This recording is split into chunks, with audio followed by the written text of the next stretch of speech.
Hi everyone, welcome back. तो आज मैं आपके साथ रॉकी एंड डियो वन लव के एपिसोड 13 को एक्सप्लेन करूंगी। अगर बाकी के पार्ट्स नहीं देखे हैं तो प्लीज़ पहले जाके वो देख लीजिए। और जितना प्यार आपने अब तक दिखाया है प्लीज़ ऐसे बरकरार रखिए, क्योंकि सिर्फ 2 एपिसोड बचे हैं। तो thank you so much in advance. तो वीडियो को शुरू करते हैं। वीडियो की स्टार्टिंग में हमें दाव और डियाओ को दिखाया जाता है, जहाँ पे दाव उससे कहती है कि तुम्हें यहाँ पर खड़े रहकर जो अभी गेस्ट आने वाली है उनका वेट करना पड़ेगा। तो डिया उससे कहता है कि वो सिर्फ मॉम की फ्रेंड है और उनकी फेवरेट फॉर्चून टेलर है, कोई पीएम नहीं है जिसे वेट मेरे को यहाँ पे करना पड़ेगा। तो दाव बोलती है कि तुम्हें पता है ना, वो मॉम के कहने पे चिंगमाई से यहाँ तुम्हारे सेशन के लिए आ रही है, थोड़ी सी रिस्पेक्ट दिखाओ और तुम यहीं पे खड़े रहो, मुझे और कोई बात सुननी नहीं है और मैं अभी बाथरूम जा रही हूँ। ऐसा बोल के वो वहाँ से चली जाती है। फिर डियाओ सोचने लगता है, यार मैं यहाँ पे खड़े रह के कैसे वेट कर सकता हूँ। अगर रक ने मुझे यहाँ पे देख लिया तो वो फिर सोचेगा कि दोबारा से मैं किसी फॉर्चून टेलर के बातों में आ गया। बस वो आने से पहले रक यहाँ पे ना आ जाए, मैं नहीं चाहता कि वो मुझे रोस्ट करे। बस ऐसे बोलने की देरी थी और रक ने जो है दरवाज़ा खोल के उसके सामने प्रकट हो गया। और रक डियाओ से कहने लगा कि क्या हुआ, मेरे आते ही तुम्हारी तो बोलती ही बंद हो गई। अब ये मत कहना कि तुम मुझे मिस कर रहे थे। तो डियाओ कहता है, नॉनसेंस बातें मत करो। तो रक बोलता है, क्या नॉनसेंस बातें? अच्छा सॉरी, मैं तो भूल ही गया कि मुझे तुम्हें ग्रीट करना था। Hello mister owner. लेकिन डिया उसकी बात का कोई जवाब नहीं देता। तो रक कहता है, अरे ये बात तो बुरी है, मैंने तुमसे हाय कहा तो तुम्हें भी मुझसे बदले में हाय कहना चाहिए ना। तो उसके जवाब में डिया उससे हाय कहता है और बोलता है कि अब चलो अंदर चले जाओ। तो रक उससे कहता है कि क्या मतलब, तुमने हाय के बाद सीधा मुझे अंदर जाने को कहा? इसका मतलब कुछ तो गड़बड़ है। तुम यहाँ पे क्या कर रहे हो? तुम मुझसे कुछ छुपाने की कोशिश कर रहे हो? तो डिया बोलता है, अरे नहीं यार। तो रक बोलता है कि देखो, झूठे लोग जो है ना वो आंखों में आंखें डालकर बात नहीं करते, तो तुम मेरी आंखों में आंखें डाल के बोलो। और ऐसा करके ना वो उसके पास जाता है और उसकी आंखों में देखने लगता है। तो डियाओ भी जो है उसकी आंखों में देखने लगता है। एक्चुअली 2-3 मिनट का होना चाहिए, लेकिन वो काफ़ी देर तक देखते हैं। तो डियाओ की आंखों में जो है दर्द होने लगता है। तो बोलता है, अरे ये क्या है, 2-3 मिनट की बात हुई थी ना, तुम इतनी देर से मेरी आंखों में देख रहे हो? तो रक उससे कहता है कि मैं देख रहा था कि तुम मुझसे प्यार करते हो ना। ऐसा बोलते ही वहाँ पे एक फटाका सा फूट जाता है। तो रक जो है वो डियाओ को प्रोटेक्ट करने के लिए उसे होल्ड कर लेता है और वो दोनों जो है एक दूसरे की तरफ देखने लगते हैं। रक डियाओ से पूछता है कि तुम ठीक तो हो ना? तो रक हाँ में जवाब देता है। तभी जो वहाँ पे एक फॉर्चून टेलर जिसका वेट डियाओ कर रहा था वो आ जाती है और वो बोलती है, अरे ये तो मैंने फोड़ा था पटाखा। ये बैड एनर्जी के लिए वार्निंग की कि मेरे आने से पहले तुम लोग जो है यहाँ से निकल जाओ। तो डिया उससे कहता है, लेकिन इससे मैं डर गया ना। फिर वो फॉर्चून टेलर रक को देखते हुए कहती है कि मैं नहीं जानती ये कौन है, लेकिन इतना ज़रूर कह सकती हूँ कि ये तुम्हारा बहुत अच्छा दोस्त है। जैसे ही फायरवर्क स्टार्ट हो गए इसने तुम्हें प्रोटेक्ट किया। मैं इतना ज़रूर बता सकती हूँ कि ये किसी भी टाइम किसी भी वक्त तुम्हें प्रोटेक्ट करने के लिए कुछ भी कर सकता है। ऐसे बोलते ही डियाओ जो है वो रक की तरफ देखने लगता है और फिर वो डियाओ से पूछती है कि हम सेशन कहाँ पे शुरू करें, अंदर या फिर घर के बाहर? तो डियाओ जो है उन्हें जल्दी से अंदर भेज देता है, बोलता है कि आप अंदर जाके वेट कीजिए, मैं अब भी आता हूँ। ऐसा वो बोल के वो उन्हें भेज देता है। तो वो लेडीज़ जो है उनको बाय बोल के अंदर चली जाती है। फिर रक जो है वो एक स्माइल लेके डियाओ के सामने आ जाता है, उसके शोल्डर पे हाथ रखते हुए उसे बोलता है, तो तुमने फॉर्चून टेलर को बुलाया है अपनी सोलमेट के लिए? तो डिया उससे बोलता है कि तुम्हें कैसे पता? तो रक उससे कहता है कि क्योंकि मैं तुम्हारे दिल में रहता हूँ। फिर वो बात चेंज करते हुए ऐसे कहता है, अरे ये तो सिंपल सी बात है ना, अगर तुम किसी फॉर्चून टेलर को बुला रहे हो तो वो या तो गुड लक के लिए होगा, लेकिन तुमने अगर उसे घर पे बुलाया तो ये ज़रूर तुम्हारे सोलमेट से रिलेटेड होगा। तो डिया मन में सोचता है कि क्या ये मेरा दिमाग पढ़ सकता है? फिर डिया उससे कहता है कि मैं तुम्हें एक्सप्लेन कर सकता हूँ। तो रक उससे कहता है कि क्या तुम इतनी बैडली मतलब रिलेशनशिप में आना चाहते हो? तो डिया उससे कहता है, अरे यार तुम मेरी बात सुनोगे। कल मेरी मॉम ने एक ड्रीम देखा है कि मैं मर गया हूँ, तो कहीं उन्हें ग्रैंड चाइल्ड का चेहरा ना देखने मिले, इसीलिए उन्होंने इन्हें भेजा है ताकि वो मेरा भविष्य बता सके कि मैं ग्रैंड चाइल्ड कब दूँगा। रक उससे कहता है, तब तो तुम्हें इमीडिएटली इनको घर पे वापस भेजना चाहिए, क्योंकि तुम्हारा सोलमेट तो तुम्हारी आंखों के सामने यहीं पे खड़ा है। तो डिया बोलता है कि यार तुम ये सारी बातें बंद करोगे और मेरी बात सुनो। अब मैं ज़्यादा ब्लाइंड बिलीव्स पे भी भरोसा नहीं करता। मैं नहीं चाहता कि वो शर्ट वाले इंसिडेंट की तरह तुम मुझे गलत समझो। तो रक जो हंसता है तो बोलता है, तुम हंस क्यों रहे हो? तो रक उससे कहता है कि मुझे खुशी हुई कि तुम्हें मेरे जो ओपिनियन की केयर है। तो डियाओ बोलता है ऐसी बात नहीं है, एक ही गलती मैं बार बार करके पागल थोड़ी दिखना चाहता हूँ। ऐसा बोल के वो वहाँ से जाने लगता है तो रक जो है उसे रुकते हुए बोलता है, डियाओ क्या तुम सच में फॉर्च्यून टेलर की बातों पे भरोसा करते हो? मतलब अगर वो बताएंगी कि तुम्हारी सोलमेट कैसी दिखती है तो तुम उन पे भरोसा करोगे? तो डियाओ उससे कहता है कि अगर उन्हें दिखाई दे रहा है, अगर वो मुझसे कह रही है तो क्या मुझे भरोसा नहीं करना चाहिए? और वैसे भी तुम ये पूछ रहे हो, क्या तुम डर रहे हो कि अगर मैंने किसी और को डेट कर लिया तो तुम्हारा दिल टूट जाएगा? तो इस पे रक जो है वो कोई जवाब नहीं दे पाता और उसे स्माइल करके देखते रहता है। तो डियाओ बोलता है, अरे तुम तो स्पीचलेस हो गए। देखो पहले तुमने मेरे साथ मस्ती की, अब मैं तुम्हारे साथ मस्ती कर रहा हूँ, कैसा लगा? रिया उससे बोलता है, अरे यार सैड मत हो, जब मेरी सेटिंग हो जाएगी ना तो मैं उसकी दोस्त के साथ तुम्हारी सेटिंग भी करवा दूंगा, टेंशन मत लो।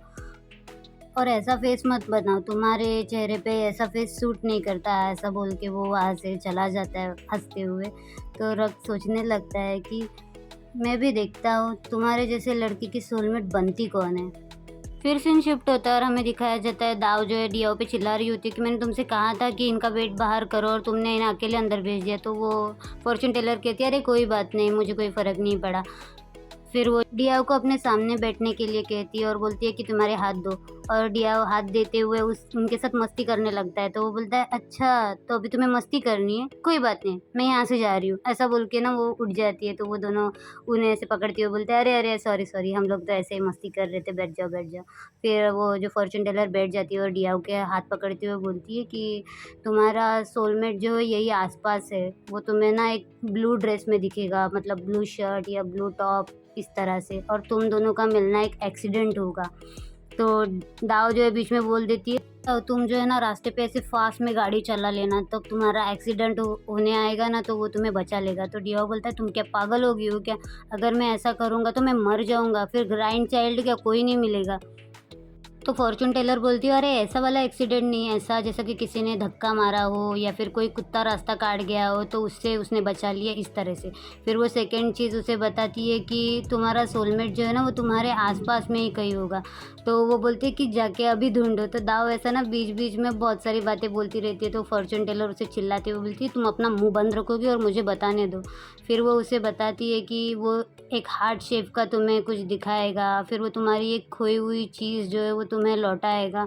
इस तरह से वो उसे 5 चीज़ें बताती है उसकी सोलमेट के बारे में। तो डियाओ सोचने लगता है कि पता नहीं मेरा सोलमेट कैसा होगा और मुझे कब मिलेगा। तो दाव उनसे बोलती है कि क्या कोई और तरीका नहीं है उसके सोलमेट को ढूँढने का? मतलब ये 5 तरीके ढूँढने में कितना ज़्यादा टाइम लगेगा, मेरी माँ मर ना जाए तब तक ग्राइंड चाइल्ड के चक्कर में। तो वो बोलती है कि नहीं, यही एक ही तरीका। और डियाओ जो है सोचने लगता है। फिर हमें कैफ़े का सीन दिखाया जाता है जहाँ पे यही सारी बातें जो है वो अंकल जैड और बाकी स्टाफ मेंबर को बताने लगते हैं और वो सब लोग बहुत ज़्यादा एक्साइटेड हो रहे होते हैं।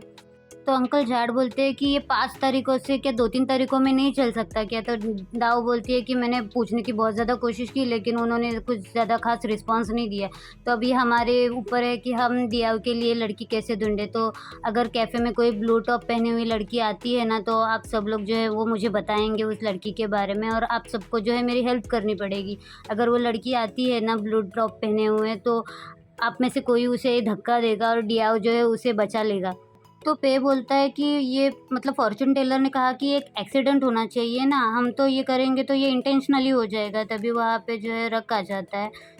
तो दाव रक के पास जाते हुए कहती है कि रक, अगर तुम्हें कोई लड़की अगर ऐसे मिले ना तो तुम जो है डियाव के ऊपर उसे धक्का दे देना ताकि ये एक्सीडेंट की तरह लगे। तो रक उससे कहता है क्या मतलब वो फॉर्च्यून टेलर ने ये कहा है कि एक्सीडेंट के थ्रू जो है डियाव की सोलमेट उसे मिलेगी। तो लिसा बोलती है कि हाँ वो ब्लू टॉप पहने हुए होगी। पे बोलता है कि वो उसे एक फिंगर हार्ट दिखाएगी या फिर कोई हार्ट का शेप दिखाएगी। फ्लेंग बोलती है कि वो उसे उसकी खोई हुई चीज़ लौटाएगी। इस तरह से 5 तरीके जो है वो रक को बता देते हैं।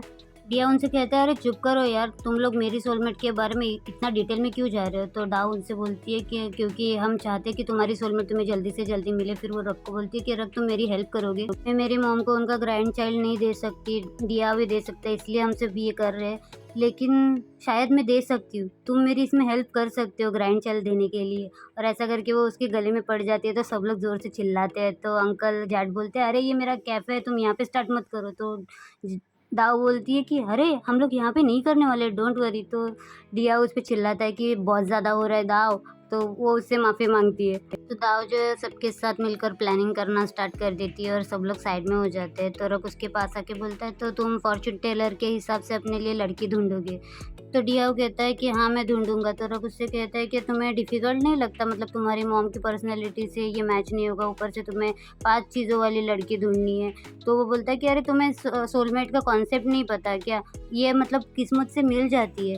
तो रक उससे कहता है, मुझे तो ये मिशन इम्पॉसिबल लग रहा है, ये तो इतना डिफ़िकल्ट है जैसे कि किसी को एवरेस्ट चढ़ना हो। तो डिया उससे बोलता है कि नहीं, मैं तो ढूँढ के ही रहूँगा। तभी एक लड़की जो है उसे पीछे से धक्का मार देती है और वो सीधा रक की बाहों में आके गिर जाता है और सब लोग जो है उसे घूर-घूर के देखने लगते हैं, क्योंकि उस लड़की ने जो है ब्लू ड्रेस पहना हुआ होता है और सब लोग उसको देख के बहुत ज़्यादा एक्साइटेड हो जाते हैं। तो वो लड़की जो है डिया से माफ़ी माँगते हुए वहाँ से चली जाती है, लेकिन सबका ध्यान जो है उसी लड़की पे होता है, क्योंकि अब ये उसने ब्लू ड्रेस पहनी है तो इसका मतलब ये डिया की सोलमेट होगी। तो सबके रिएक्शन है ना एकदम देखने लायक होते हैं। तो वो सब आके उन दोनों के पास खड़े हो जाते हैं, लेकिन उतने पूरी देर में रक जो है वो डिया को बिल्कुल भी नहीं छोड़ता, वैसे ही उसे पकड़े रहता है और वो दोनों एक दूसरे की तरफ देखते रहते हैं। तभी सब लोग आके बोलते हैं कि ब्लू ड्रेस वाली लड़की एक्सीडेंट से उनका मिलना हुआ, ऐसे सारे हिंट जो है वो डियाओ को देते रहते हैं। तभी दाव आके उससे बोलती है कि अरे देखो वो लड़की मिल गई है हमें, जाओ उसके पीछे जाओ और उसे रोको, उस पे हिट करो। दिया उससे कहता है कि मैं नहीं जाने वाला, ये बस एक कोइंसिडेंस हो सकता है कि उसने ब्लू ड्रेस पहना है, वैसे भी वो मेरी कहाँ क्लोज़ है, उसने कहा था कि जो मेरी सोलमेट होगी वो मेरे क्लोज़ भी होगी। दाऊ उससे कहती है, अरे वो तुम्हारे किंडरगार्टन की फ्रेंड होगी। तो वो बोलता है, अरे किंडरगार्टन की फ्रेंड होगी तो वो चिंगमाई में होती है ना, वो तो मुझे हाय हेलो करती, लेकिन उसकी भाषा देखी है? तो बोलती है, तुम्हारे फेस से तुम कहा कि चिंगमाई के लगते हो, निकलो यहाँ से, अब जाओ उसके ऊपर हिट करो। और वो उसे ज़बरदस्ती वहाँ से खींचते हुए ले जाती है कि जाओ उस पे हिट करो, और रक जो है उसे देखते रहता है। फिर सीन शिफ्ट होता है और हमें दिखाया जाता है कि रक जो है ना घर पे आ जाता है और वो देखता है कि डियाओ अभी तक उस लड़की के पीछे से नहीं आया। वो सोचता है कि क्या ये उस लड़की के पीछे अभी तक गया है, लेकिन मैं इतना क्यों सोच रहा हूँ, ये मेरा बिजनेस थोड़ी है। फिर वो अंदर जाने की कोशिश करता है, तभी दाव की आवाज़ आती है जो डियाओ पे चिल्लाते हुए आती है कि तुम्हारी गलती की वजह से वो लड़की हमारे हाथ से निकल गई। ऐसा बहुत सारी बातें वो उसे कहती है कि तुम्हें तो फ्लर्ट करना भी नहीं आता, तुम्हें रक से सीखना चाहिए फ्लर्ट करना। तो रक उनकी बातें सुनते रहता है। फिर वो रक से बोलती है कि रक, तुम ज़रा इसे फ्लर्ट कैसे करते हैं ये सिखाओ। तो रक हाँ में जवाब देता है और फिर दाव जो है वो गुस्से में अंदर चली जाती है। फिर रक जो है वो डियाव के पास आते हुए कहता है, तो क्या तुम मुझसे क्लासेस लेना चाहोगे? दाव ने अभी मुझसे हेल्प मांगी कि मैं जो है तुम्हें फ्लर्ट कैसे करना है वो सिखा दूँ। तो डियाव उससे कहता है कि तुम्हें मुझे सिखाने की कोई ज़रूरत नहीं है, मुझे फ्लर्ट करना आता है। तो रक उससे कहता है कि अच्छा, तो तुम मुझ पे ट्राई क्यों नहीं करते, तुम मेरे साथ फ्लर्ट करो। तो डिया बोलता है, अच्छा तो तुम मुझे चैलेंज कर रहे हो, ठीक है तो मैं करके दिखाता हूँ। और ऐसा बोल के वो वहाँ से नीचे से एक फूल उठाता है और वो रक की तरफ ऐसे दिखाते हुए बोलता है, क्या ये फूल तुम्हारा है? ओह सॉरी, मुझे लगा ये तुम्हारा ही है। बोलता है कि ऐसे देखो, इस तरह से बात करना चाहिए। और फिर वो बोलता है कि ये तुम रख सकते हो। इतने प्यार से बोलता है तो रक उसके हाथ से वो फूल ले लेता है और फिर डिया वहाँ से चला जाता है और रक बस मुस्कुराते हुए देखते रहता है। अब बंदा बोले भी क्या अगर उसके दिल में घंटियाँ बज रही है। ओके गाइस, तो मैं ये फर्स्ट पार्ट यहीं पे ख़त्म करती हूँ। एपिसोड बहुत ज़्यादा लंबा हो गया है, तो पार्ट 2 के लिए वेट करिए। वीडियो पसंद आया तो वीडियो को लाइक शेयर और कमेंट कर दीजिए। Bye bye.